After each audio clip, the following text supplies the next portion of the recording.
Hello, and thank you for catching us again. Today we want to talk about affirmative action and particularly whether it has done harm or good, or more harm than good, or more good than harm, whichever. So, who wants to go first? Affirmative action. Okay, I can go first. I think I have a mixed feeling about this because I understand why it exists. It's because there are some inequalities in society, and some people don't have enough opportunity or as much opportunity than others.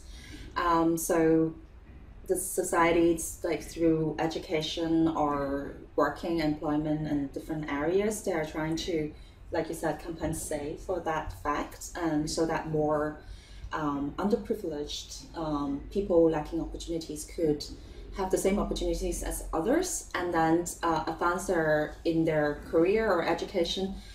And I think why I have a mixed feeling about this is because it's not supposed to be the ultimate solution. It's supposed to be transitional, I think, because the theory is that theoretically, if the opportunities are equalized in societies, everybody has the same chances to advance and then have upward mobility, then in the next generation and the generation after that, we don't even need affirmative actions because everybody's starting from the same footing. Yeah.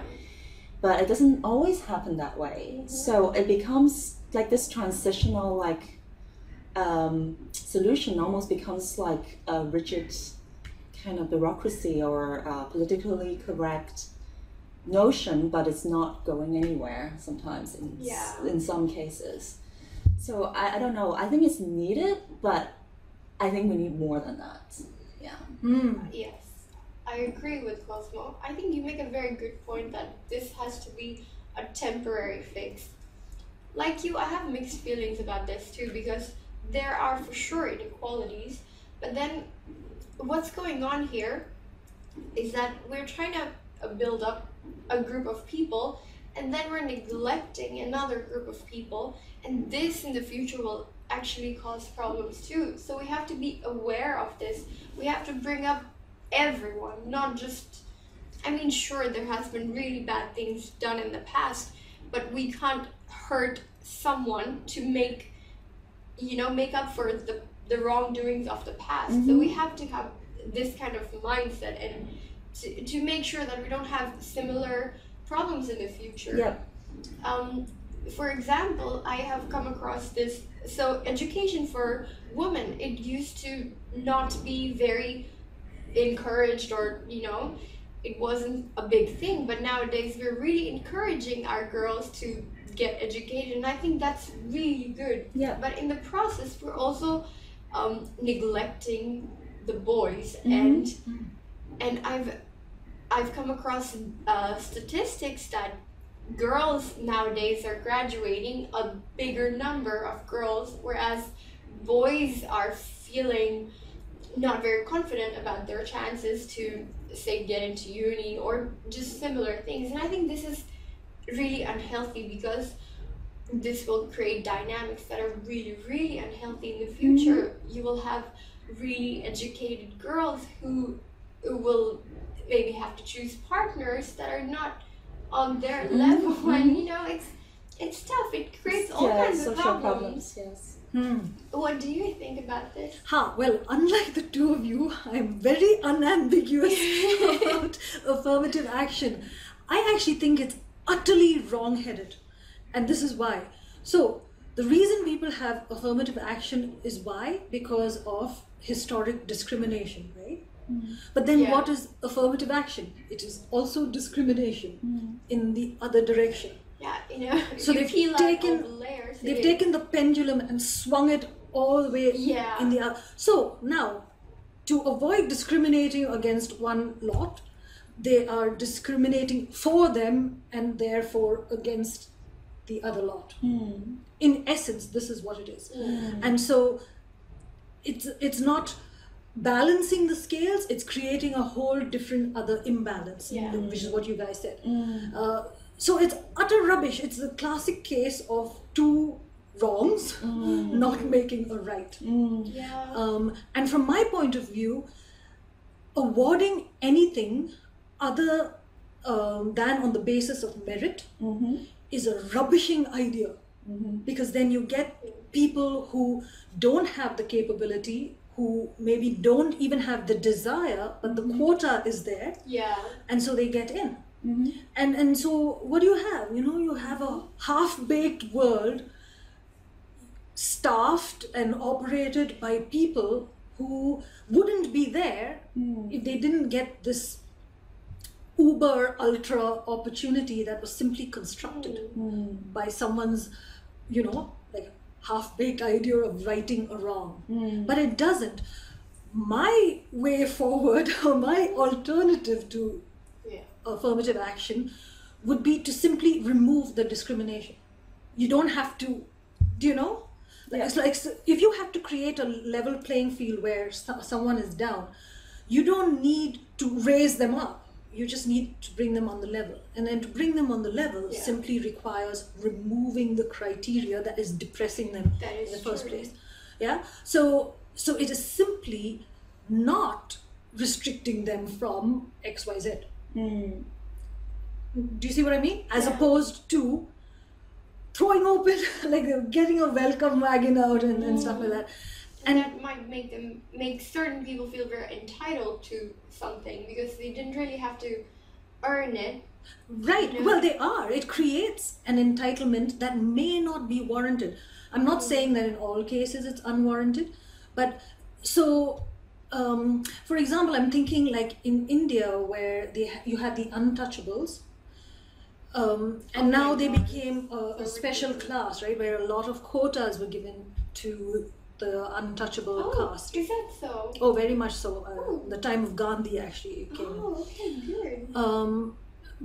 But then what happened is it imbalanced that. A lot of people who may not have chosen the career paths and maybe were not suited to those career paths were able to because they had that quota.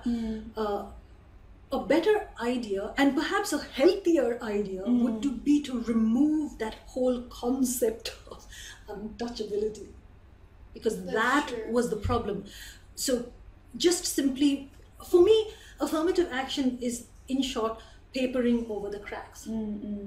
It's just like, it doesn't remove the stigma possibly, and forget the example that I gave, but wherever there is affirmative action, it has come about because of racism, because of gender, because of ageism, all these isms, which are in themselves nonsense.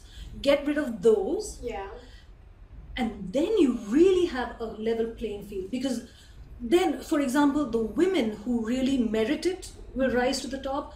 The caste, say those untouchables who really merit and want it, will rise to the top accordingly. I think, Yeah, go ahead. Well, actually, that's a really interesting point. But this gives me another issue that I have with this. Woman or anyone who feels like, I have this ability to go out and get this certain education, but also because of this inequality, we're always taught, the mindset is there that maybe because I'm a girl, I'm not good enough for this kind of thing. And usually it starts from a very young age. For example, when you see magazines of girls and boys, you'll see a magazine for little girls going, oh, steal her look, use this lipstick, this is how you hide your, I don't know, whatever, flaws. Imperfections. And then and then you compare that to a boys magazine, and there would be like, oh, take a quiz and find out if you want to be a fireman or a policeman and learn what you like to do.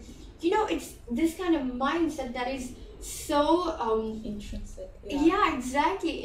Intrinsic, because of all these outer external messages. So I think affirmative action comes from this, that they're trying to make up for this, and they have to push these kind of people who think they don't have the ability, which they do just like everyone else, but they think they don't. So I guess it's sort of like an encouragement that they're getting. But at the same time, you're right. How do we differentiate between, someone who has the ability, but they are changed in their, like they believe they don't, but they actually do, compared to someone who do not have this ability? How do we deal with that? That's why I have a mixed feelings towards that. I think what we're trying to address is the fact that some people don't have as much opportunity or like the same kind of access to the opportunities. And the theory is that if they do, even if they are lacking some kind of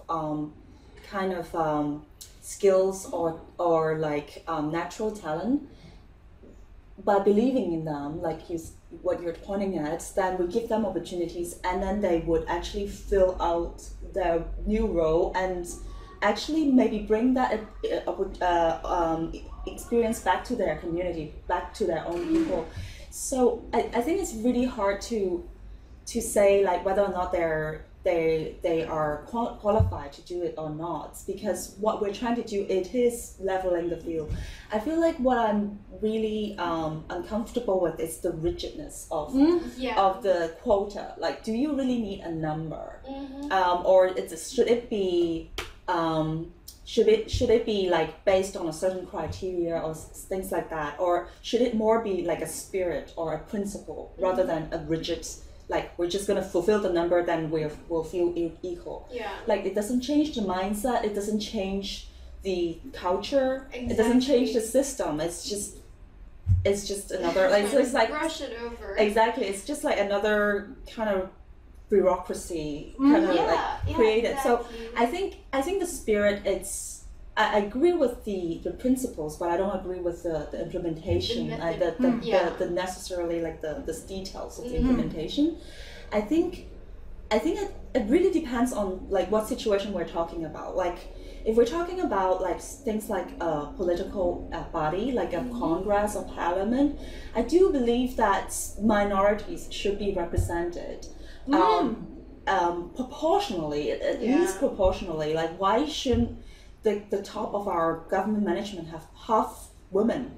Because we make up half of the population. I don't mean that if there are like 60 parallel like congressmen or like members in the parliament, there should be exactly 30 women.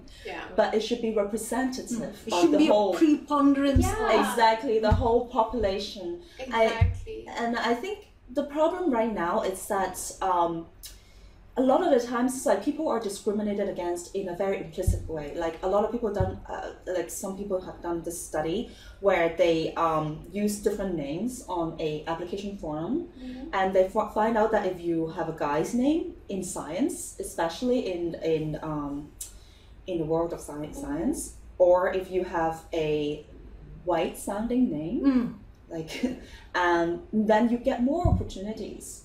And it's the same with like the people exposing Airbnb, right? If your name doesn't sound like a middle-aged, sort of certain ethnicity, then you might be rejected. So in those situations, I think we need some kind of measure. It could be affirmative action, it could be other things, to raise the awareness that there is implicit inequality. And we need to address it, and we need to ultimately not just do the affirmative action, but change the culture and change the mindsets. But I think affirmative action, well, it bears a bad name now, but some form of it could be one of the strategies, one of the techniques we can achieve that change of culture and inequality. But it shouldn't be the end all and be all thing. That is true. Well, so leave aside that I feel things like affirmative action and political correctness are just band-aids on this huge seething problem of discrimination and lack of respect. Basically, it boils down to that, right? But having said that, something like this, like affirmative action, like I said, on the one hand, you guys are looking at the positives that it does. It provides opportunity to a downtrodden bunch of people, but at the same time, it deprives opportunity to another bunch of people. So given 20 years, guess what? The people it's depriving is now going to be the downtrodden. Do you see? Like the scales will go like that rather than just balance. I don't know if I agree with that like 100%. I think some kind of like population in a society, it's privileged not because they just have more access to opportunities. They have, I think it's the other way around. They have more access to opportunities because they are viewed as a certain kind of people. Yeah. They're viewed as privileged, they're viewed as middle class, and so people are willing to give them more opportunities. So it's systematic. Yeah. It's endemic. Yes. Yeah. This Systemic problem and is, endemic. yeah. So I think if there's no change of culture, the underprivileged people, although they have affirmative action to give them more opportunities, they could still be very underprivileged. Exactly. So see, that is my point precisely. This is why I say it's a band-aid. It just gives a surface look of righting this wrong. One, it creates all other kinds of inequalities. Two, maybe I'll give you that. That's a very good example you took about the political quota. So I believe in like natural evolution. At the moment, it's not natural. Why? Because there are tons of barriers, right, in place. The barriers that of gender, Yeah. Okay, when you just create an artificial system that artificially breaks those, but actually they're not breaking the barriers. The barriers are very much still there. It's just creating like a pocket of seeming opportunity. But guess what? When a culture doesn't change, when the mindset doesn't change, there could be gazillion women coming out of university, for example. Yeah. But if the employer wants a white-sounding male, guess who he's going to employ? White-sounding. Do you see what I mean? Yeah. So it's whereas if you remove the barriers, then nature can take its course. And then what happens is the society evolves as this newly emerging, pockets of... So, but with affirmative action, it doesn't give it that opportunity because you just have the artificial construct. But a culture and a society and communities that are not willing, they haven't changed the mindset that the construct was designed to change. Do you see? Yeah. And so I'm not very much in favor of stop gaps because I just don't think, like I said, if you provide a solution without fully thinking it through, it gives rise to all sorts of other problems. Yeah. Okay. Sure. Sorry, and just one more thing about that political thing where minorities should be represented. I totally agree. I'm thinking the political process is short, but if you just create like a quota where people could run for office, but they don't have a history of it, they don't have the mindset for it, they don't have the skill set for it, what happens? But they have the opportunity, but they don't have the substance. That's true. the problem. But how you learn about it, like we touched on, is to actually experience it. If nobody ever does it, you will never learn it. That's one thing. And I do see where you're coming from, because this whole thing, they're going at it from just one-sided, like bring these group of people up. Absolutely correct. They're neglecting this. And what I think what they need to do, of course, this group, they need to have this like push and encouragement, but this group needs to understand what's going on the other side, and their needs should be fulfilled too, And I think some campaigns like he for she and stuff like that are actually working at this, but then like you said, it comes from different things. And I think one way we can help everyone is to give a very principle based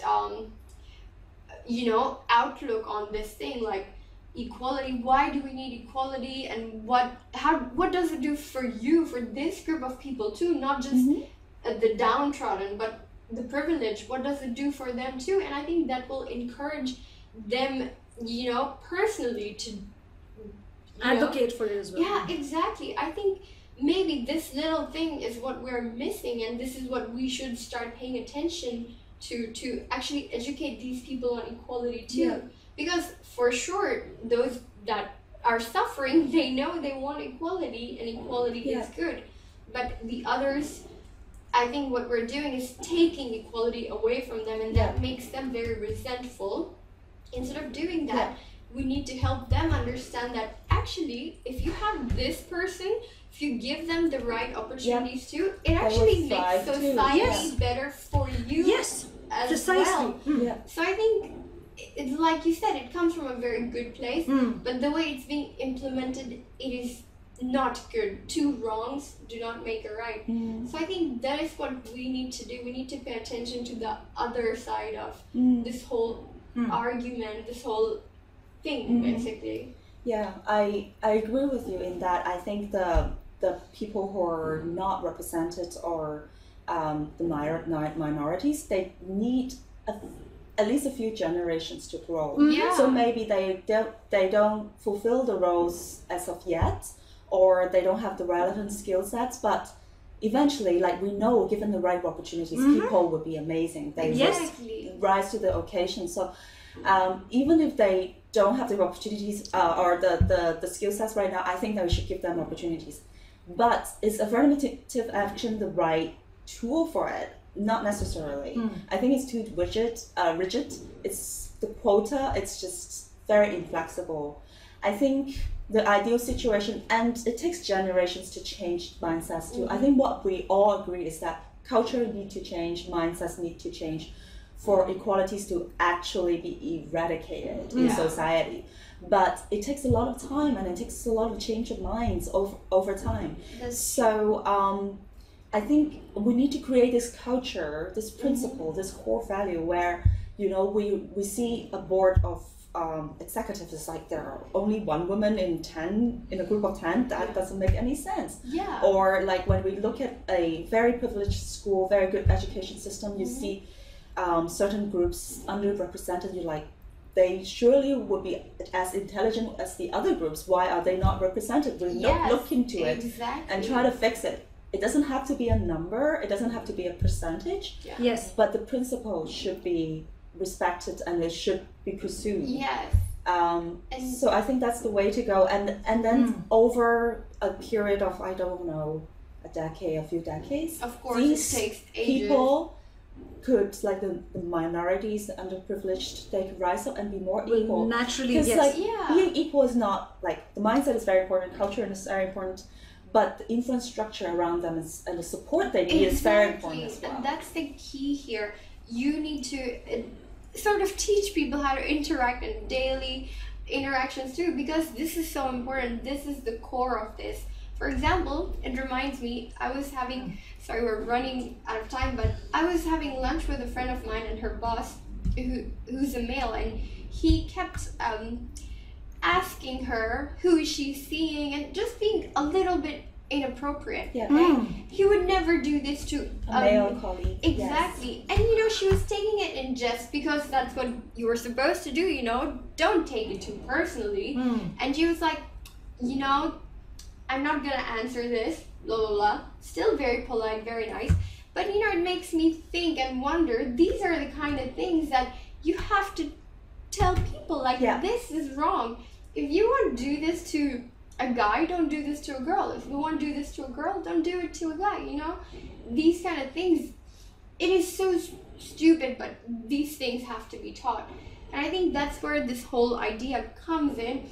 And, you know, whatever we call something, the name gets a bad rep, but then we forget about what the meaning behind why the we did thing it in the is. first place. Yeah, exactly. So sometimes it's very frustrating to have to teach people these little things, like, you don't do this, you know, but it's needed and we have to do it. Yes.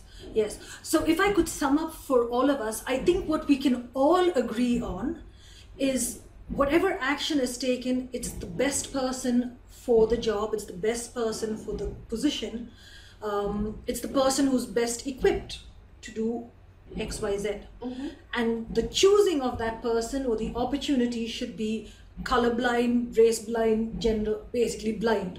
Just skill set. Merit. Maybe we should take out the name and everything from so the application.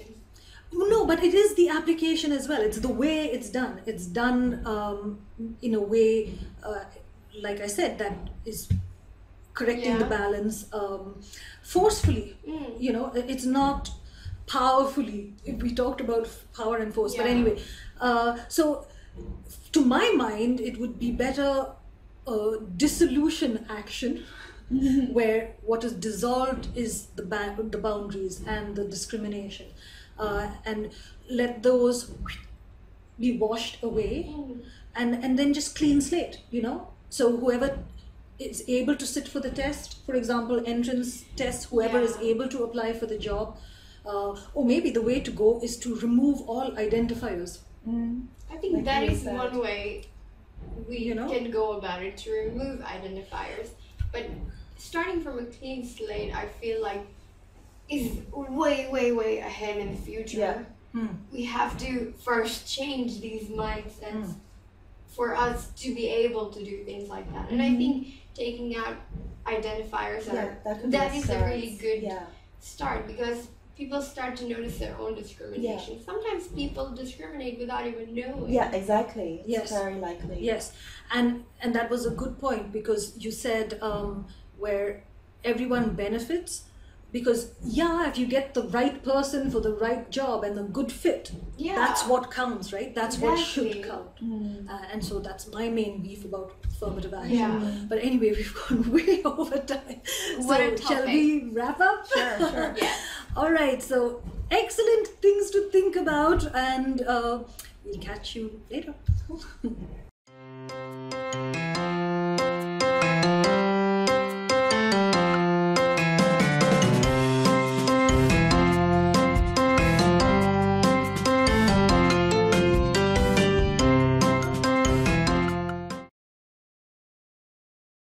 Hi, my name is Cosmo, and I'm a user experience designer. I like to use design thinking to promote social good, and I think conversations like this is a great way to start rethinking our world. That's why I'm doing this.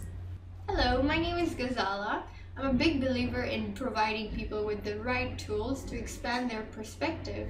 I'm doing this to bring awareness to us collectively.